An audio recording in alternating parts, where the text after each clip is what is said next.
الحمد للہ رب العالمین والعاقبۃ للمتقین والصلاة والسلام علی صادق الوعد الامین اما بعد فاعوذ باللہ من الشیطان الرجیم بسم اللہ الرحمن الرحیم وقال لهم نبیهم ان اللہ قد بعث لكم طالوت ملکا قالوا أَنَّا يَكُونُ لَهُ الْمُلْكُ عَلَيْنَا وَنَحْنُ أَحَقُّ بِالْمُلْكِ مِنْهُ وَلَمْ يُؤْتَ سَعَةً مِنَ الْمَالِ قَالَ إِنَّ اللَّهَ اصْطَفَاهُ عَلَيْكُمْ وَزَادَهُ بَسْطَةً فِي الْعِلْمِ وَالْجِسْمِ وَاللَّهُ يُؤْتِي مُلْكَهُ مَنْ يَشَاءُ وَاللَّهُ وَاسِعٌ عَلِيمٌ وَقَالَ لَهُمْ نَبِيُّهُمْ إِنَّ آيَةَ مُلْكِهِ ان یأتیکم التابوت فیہ سکینۃ من ربکم وبقیۃ مما ترک آل موسیٰ وآل ہارون تحملہ الملائکہ ان فی ذلک لآیۃ لکم ان کنتم مؤمنین صدق اللہ العظیم ان اللہ وملائکتہ یصلون علی النبی یا ایہا الذین آمنوا صلو علیہ وسلموا تسلیما اللہم صلی علی سیدنا و مولانا محمد وعلی آل سیدنا و مولانا محمد وبارک وسلم وصلی علیہ۔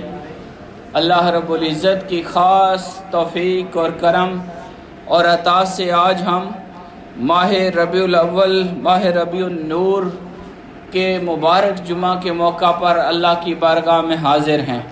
یہ ماہ مقدس بہت ساری برکات لے کر مسلمانوں کے لیے طلوع ہوتا ہے، جیسے کہ آپ سب جانتے ہیں کہ یہ وہ مقدس مہینہ ہے کہ جس میں ہمارے آقا نبی رحمت امام الانبیاء حضرت محمد مصطفیٰ صلی اللہ علیہ وآلہ وسلم اس دنیا میں مبعوث ہوئے، آپ کی میلاد ہوا، آپ کی تشریف آوری ہوئی اور دنیا کو اللہ رب العزت نے اپنی رحمتوں سے حصہ وافر عطا کیا۔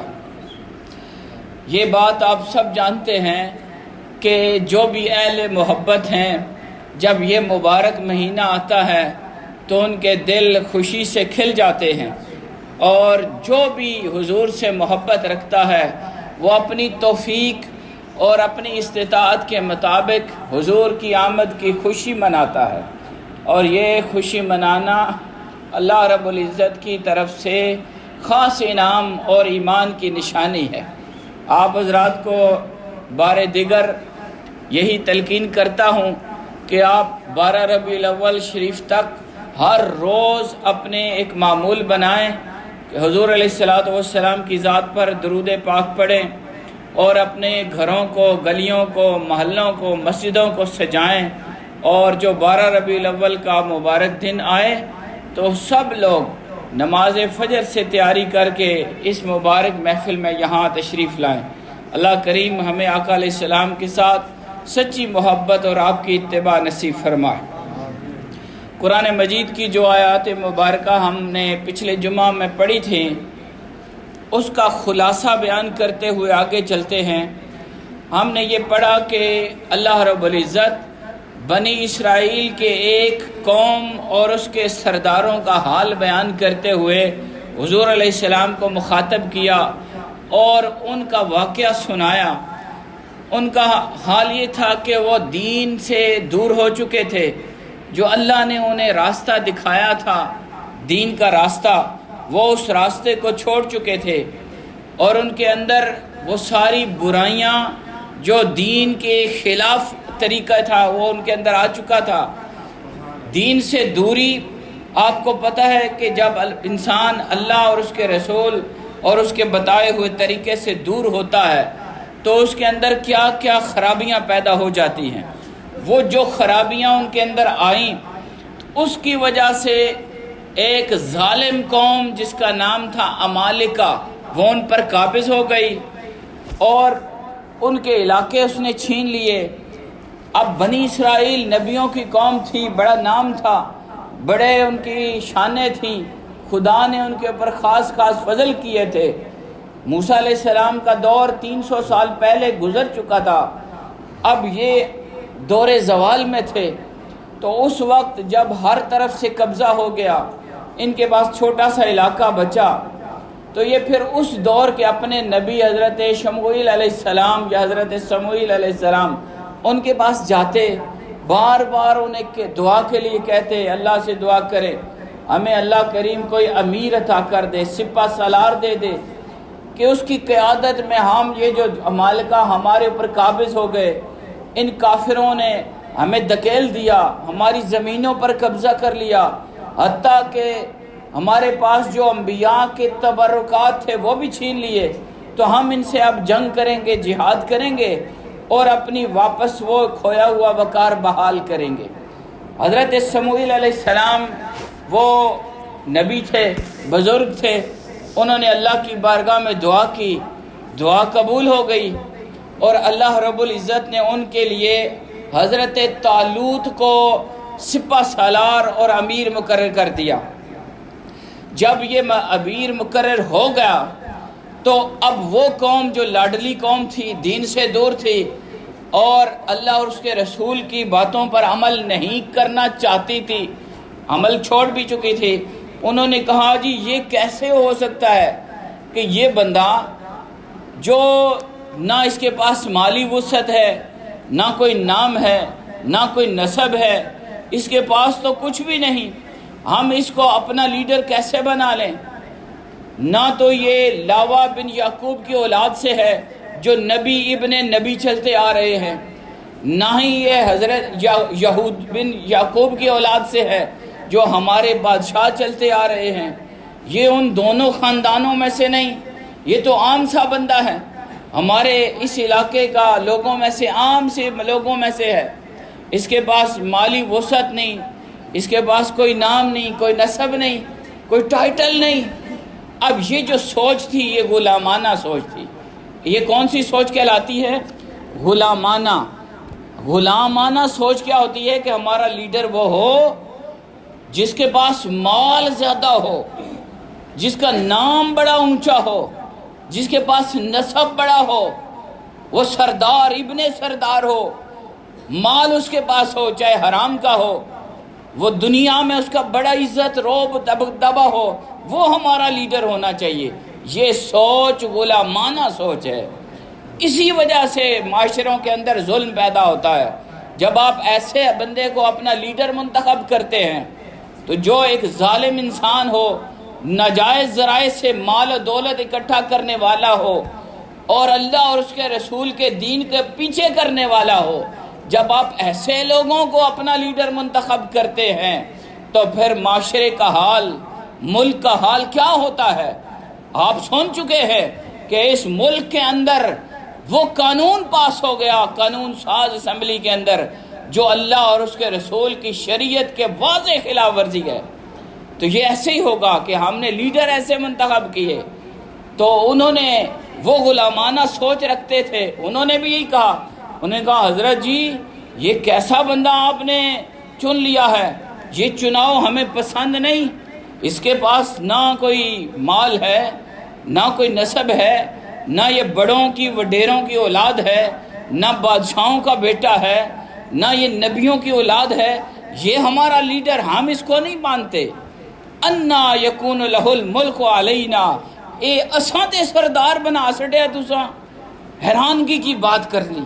انہوں نے کہا یہ نہیں مانتے۔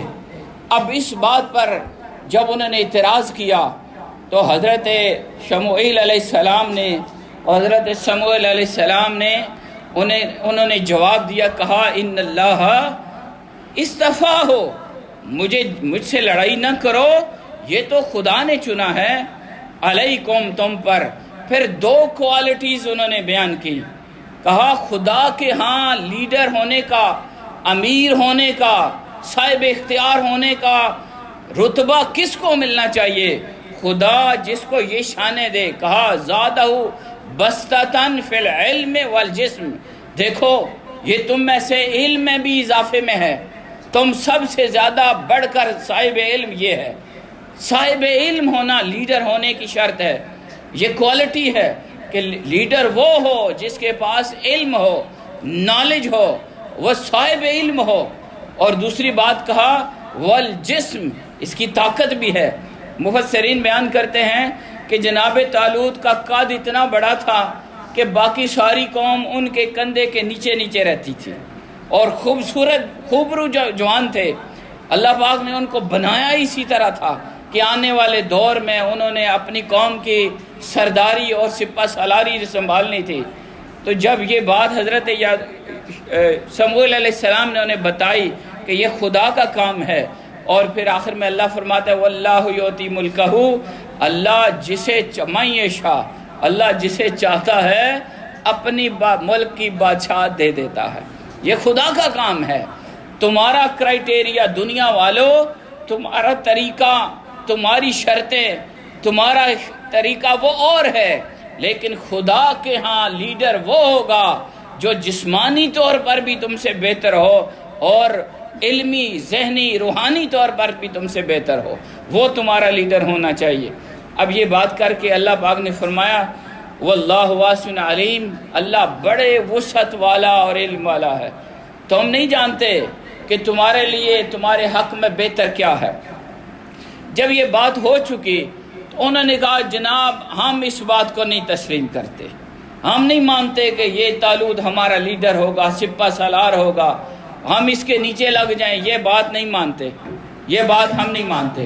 کوئی اس بات پر ہمیں دلیل دیں، کوئی نشانی دیں کہ طالوت ہمارا لیڈر ہے۔ اب قرآن مجید میں اللہ پاک نے فرمایا، انہوں نے حضرت سموئیل علیہ السلام نے اللہ سے دعا کی مولا تیرے بنائے ہوئے لیڈر کو یہ نہیں مانتے، دنیا والوں کا اور طریقہ ہے، ان کی شرائط اور ہیں، ان کی غلامانہ ذہنیت ہے، یہ وڈیرے کو وڈا مانتے ہیں، یہ جس نے مال اکٹھا کیا ہو ناجائز اس کو بڑا مانتے ہیں، جس کا بڑا دروازہ اور بڑی لمبی کاریں ہوں اس کو بڑا لیڈر مانتے ہیں، چاہے وہ مال کیسے آیا ہو۔ اب مولا تیرا لیڈر، تیرا منتخب بندہ ان کو قبول نہیں، نشانی مانگتے ہیں۔ اللہ نے کہا نشانی بھی دے دیتے ہیں، یہ کیا مسئلہ ہے؟ وقال لهم نبیہم، ان کے نبی علیہ السلام نے ان کو کہا ان آیت ملک ہی، اس طالوت کے بادشاہ ہونے کی نشانی یہ ہے، تم نشانی مانگ رہے ہو، ان یاتیکم التابوت، تمہارے پاس ایک صندوق آئے گا، فیہ سکینۃ من ربکم، جس میں تمہارے رب کی طرف سے تمہارے لیے سکون کا ذریعہ ہے، وبقیۃ، اور نشانیاں ہیں، تبرکات ہیں، بقیہ ہیں، مما ترک آل موسیٰ و آل ہارون، جو آل موسیٰ اور آل ہارون کے تبرکات چھوڑی ہوئی چیزیں ہیں، جن سے تم دیکھ کر، جن کو دیکھ کر تم خوش ہوتے ہو، تمہارے دل کو سکون ملتا ہے، اور وہ تبرکات انبیاء اور وہ برکت چیزیں جو نبیوں نے چھوڑی ہیں، جو نبیوں کے تبرکات ہیں، نبیوں کی چھوڑی ہوئی چیزیں، ان کی شان اور مرتبہ یہ ہے کیا؟ فرمایا کہ تحملہ الملائکہ، فرشتوں نے انہیں اٹھایا ہوا ہوگا۔ یہ اللہ تمہیں نشانی دے رہا ہے۔ اگر صندوق تمہارے پاس آ جائے اور فرشتے اٹھا کر تمہارے سامنے لے آئیں تو پھر جان لینا کہ یہ اللہ رب العزت نے تمہارے لیے طالوت کو بادشاہ مقرر کیا ہے، اور فرمائے ان فی ذلک لآیۃ لکم، جس میں تمہارے لیے یہ نشانی ہے، یہ نشانی پوری ہو جائے گی کہ طالوت تمہارا خدا کی طرف سے مقرر کردہ امیر ہے اور بادشاہ ہے، ان کنتم مومنین، اگر تم مومن ہو۔ حاضرین گرامی، یہ جو آیت مبارکہ ہے اس میں اس قوم بنی اسرائیل کی جو ڈیمانڈ تھی، خواہش تھی، وہ یہ تھی کہ ہمیں نشانی پتہ چلے کہ طالوت ہی اللہ کا مقرر کردہ ہمارے اوپر سردار ہیں۔ اللہ نے نشانی بتا دی۔ ہوا یہ تھا کہ جب عمالقہ جو ظالم جابر قوم تھی، جس نے بنی اسرائیل کو دبا لیا تھا، ایک علاقے تک محدود کر دیا تھا، ان کے وسائل پر قبضہ کر لیا تھا، ان کی زمینوں کو قبضہ کر لیا تھا، ان کی اولادوں کو اپنا خادم اور نوکر بنا لیا تھا، محتاط کر لیا تھا، انہوں نے ان سے ان کے وہ تبرکات والا صندوق بھی لے لیا تھا۔ لڑائی ہوئی، عمالقہ جو کافر تھے اس دور کے، انہوں نے بنی اسرائیل سے وہ جو متبرک صندوق تھا اس کو بھی چھین لیا تھا۔ بات مشہور تھی وہ یہ تھی کہ یہ لوگ بنی اسرائیل جب بھی ان کا مقابلہ ہوتا، کسی کافر کے ساتھ جنگ ہوتی، کوئی مسئلہ پیش آتا، یہ وہ صندوق اٹھا کر باہر لے آتے اور اس صندوق کے اندر جو تبرکات تھے ان تبرکات کے وسیلے سے خدا سے دعا مانگتے اور عرض کرتے مولا تو مہربانی فرما، یہ جو تبرکات والا صندوق ہے اس کے اندر تیرے نبیوں کی مبارک چیزیں ہیں۔ مفسرین نے بیان کیا 3-4 تفسیروں کا خلاصہ یہ ہے کہ وہ جو صندوق تھا وہ شمشاد کی لکڑی کا بنا ہوا تھا اور اس میں حضرت آدم علیہ السلام سے لے کر حضور علیہ السلام تک سب کی تصاویر تھیں، تمام نبیوں کی تصویریں تھیں اور ان کے گھروں کی بھی تصویریں تھیں۔ اور اس کے علاوہ اس میں جیسے قرآن مجید نے بیان کیا حضرت موسیٰ علیہ السلام اور آپ کی آل کی چھوڑی ہوئی چیزیں تھیں، کپڑے تھے اور اس طرح عصائے موسوی تھا، حضرت ہارون علیہ السلام کے امامہ تھا اور اس طرح تبرکات انبیاء تھے اور تبرکات اولیاء اور خواص تھے، اللہ کے نیک بندوں کی چھوڑی ہوئی چیزیں تھیں۔ آپ میری بات کو سمجھ رہے ہیں؟ ان کا شان اور مرتبہ دیکھیں۔ اب یہاں اس کے بارے میں یہ بھی بیان کیا جاتا ہے کہ یہ صندوق اللہ رب العزت نے آدم علیہ السلام کو عطا کیا تھا اور آسمان سے بھیجا تھا اور آدم علیہ السلام سے یہ وراثتاً منتقل ہوتا رہا اور حضرت موسیٰ علیہ السلام تک آیا، اور جو حضور علیہ السلام کی اس میں تصویر مبارک تھے وہ یاقوت کے اندر تھی۔ آپ کھڑے تھے قیام کی حالت میں نماز میں، صحابہ آپ کے ارد گرد تھے اور آپ کے گھر مبارک کی تصویر بھی اس میں تھی۔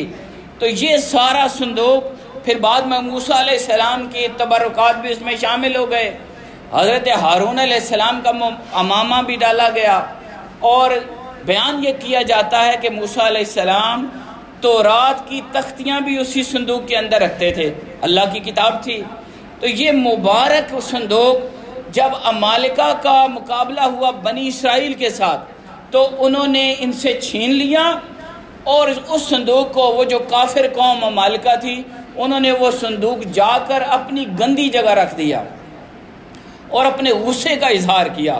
اب دیکھیں اللہ پاک کیا کرتا ہے، جب مبارک چیز جو اللہ کے نبیوں سے متعلق ہوتی ہے، خدا کے مقربین کے ساتھ جو چیزیں لگ جاتی ہیں، آگے جا کے ہم پڑھیں گے حضرت یوسف علیہ السلام کا مبارک کرتا، اس کو اللہ نے اتنی شان دی تھی کہ جب حضرت یوسف علیہ السلام کے کرتے کو آپ کے والد گرامی کی آنکھوں پر لگایا گیا تو نظر بحال ہو گئی تھی۔ یہ نبیوں کے، نیکوں کے، اللہ کے ولیوں کے، مبارک اور متبرک ہستیوں کی جو چیزیں ہوتی ہیں اللہ پاک ان سے بھی لوگوں کو فائدہ دیتا ہے۔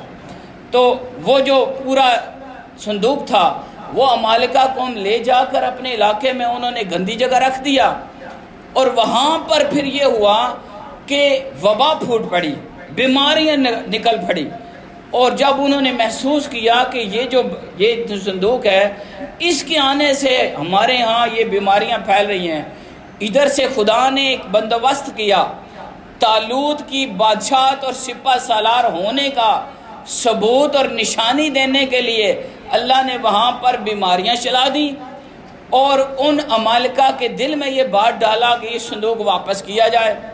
انہوں نے ایک بیل گاڑی کے اوپر وہ صندوق رکھا اور اپنے گھر سے باہر دھکیل دیا، آگے فرشتوں نے اس بیل گاڑی کو لیا اور جا کے بنی اسرائیل کے حضرت طالوت کے سامنے کر دیا۔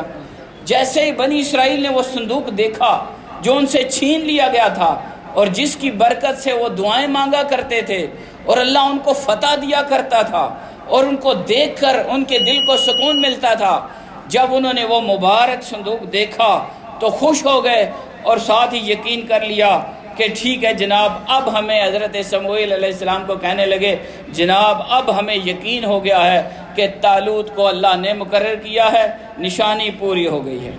تو اللہ رب العزت کا یہ طریقہ چلا آتا ہے کہ وہ اپنے نبیوں، ولیوں اور مقربین کو ایک بلند شان اور مرتبہ بھی عطا کرتا ہے۔ حاضرین بات سمجھیے گا، اور ان کی ذات کے صدقے سے جو ان کے ساتھ متعلق ہو جاتی ہے، چاہے وہ کوئی انسان ان کے ساتھ جڑے اس کو بھی عزت اور برکت ملتی ہے، اور اگر کوئی چیز ان کے ساتھ جڑے، چاہے وہ ان کا کرتا ہو، امامہ ہو، ان کے استعمال کی کوئی چیز ہو، اللہ اس میں بھی برکت ڈال دیتا ہے۔ اور صحابہ کا یہ طریقہ تھا، حضور علیہ السلام کے مبارک صحابہ، عظیم صحابہ، اہل ایمان، سابقون الاولون، جن کی شان میں قرآن نے آیات بھیجی، ان کا بھی یہ طریقہ تھا کہ آپ حضور علیہ السلام کے مبارک چیزوں سے برکت حاصل کیا کرتے تھے۔ احادیث موجود ہیں، آقا علیہ السلام ایک دفعہ حجامت بنوا رہے تھے، تمام صحابہ اکٹھے ہو کے موجود تھے، تو انہوں نے جو بال نیچے گرے تھے وہ چننا شروع کر دیے، اور وہ بال مبارک وہ اپنے پاس سنبھال کے رکھتے تھے، اور اس کی اس قدر عزت کرتے تھے کہ اگر کوئی بیمار ہوتا تو بال کے اندر سے پانی بال کو پانی میں ڈالتے اور وہ پانی پی کر وہ برکت حاصل کرتے تھے۔ حضرت خالد بن ولید کا مشہور واقعہ ہے کہ انہوں نے اپنی ٹوپی میں حضور کا بال رکھا ہوا تھا۔ کسی نے پوچھا، حضرت جس جنگ میں جاتے ہیں فتح ہوتی ہے، راز کیا ہے؟ انہوں نے کہا راز یہ ہے، یہ حضور کا بال مبارک میرے ماتھے میں۔ تو یہ آپ کو ایک مثال مل گئی کہ جو اللہ کے خاص بندے ہوتے ہیں، انبیاء، رسول، شہداء، مقربین، اولیاء، جنہوں نے اپنی زندگی ساری خدا کی رضا کے لیے گزاری ہوتی ہے، تو ان کو اللہ پاک پھر یہ شانیں دیتا ہے۔ ایتھے گل وہ بھی آ گئی نے پھوک والے، انہوں نے پھوکاں جسر پا سٹنا، انہوں نے کپڑیاں بھی برکت پا دینا، انہوں نے ہر شے وچ برکت۔ تو یہ بات آپ کو پتہ چل گئی۔ اس صورت میں وہ لوگ مطمئن ہو گئے بنی اسرائیل، اور انہوں نے جب یہ دیکھا کہ صندوق بھی آ گیا ہے، جس کی وجہ سے ہمیں بڑی شانیں اور مرتبے ملے، کامیابیاں ملیں، اور ہم نے کافروں پر فتح حاصل کی، تو پھر وہ خوش ہوئے۔ ان فی ذالک لآیۃ لکم ان کنتم مؤمنین۔ اللہ رب العزت فرماتا ہے، اے بنی اسرائیل، اے اعتراض کرنے والو، تم نبی پر بھی اعتراض کرتے رہے ہو، تمہاری وہ نشانی جو تم نے ڈیمانڈ کی تھی، جو تمہاری خواہش تھی، تم نے مطالبہ کیا تھا، یہ پوری ہو چکی ہے۔ دیکھو یہ صندوق تمہارے سامنے آ گیا ہے، اب چل پڑو۔ آیت پڑھتے ہیں تو جلدی جلدی ترجمہ۔ فلما فصل طالوت بالجنود، جب حضرت طالوت ان سب کو لے کر جنگ کے لیے نکلے، لشکر بن گیا، لوگ مطمئن ہو گئے کہ یہ جو طالوت ہیں ہمارے لیڈر ہیں، سب متفق ہو کر ان کے ساتھ چل پڑے، جنود کو لے کر، لشکر کو لے کر لاکھوں لوگ ہو گئے۔ کالا، راستے میں آپ پھر ایمان والوں کا امتحان ہوتا ہے، یہ یاد رکھنا، آپ ہیں یا میں، وہ تھے یا آنے والے لوگ، سب کے ایمان کا امتحان ہوگا۔ اگر کسی کو مرتبہ ملا ہے، اس مرتبے کے اندر اگر کوئی چھوٹا ہے تو چھوٹے کا امتحان ہے، بڑا ہے تو بڑے کا امتحان ہے، کوئی کسی سیٹ پر بیٹھا ہے اس کا امتحان ہے، کوئی مسجد میں ہے اس کا امتحان ہے، ہر ایک کا امتحان۔ تو جب لشکر چلا، طالوت علیہ السلام بولے، بھئی بات یہ ہے، قالا ان اللہ مبتلیکم بنہر، تمہیں اللہ پاک ایک نہر سے آزمانے لگا ہے۔ آگے نہر آ رہی ہے، گرمی کا موسم تھا، شدت کی پیاس تھی، کہا اللہ پاک تمہیں ایک نہر کے ذریعے آزمانے والا ہے، اطلاع دے دی گئی۔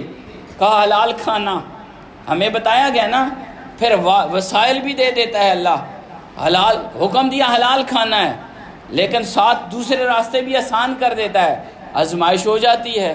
جو مومن کامل ہوتا ہے وہ حلال پر اکتفا کرتا ہے، جو کمزور ہوتا ہے ایمان میں وہ آگے چل پڑتا ہے، گمراہ ہو جاتا ہے۔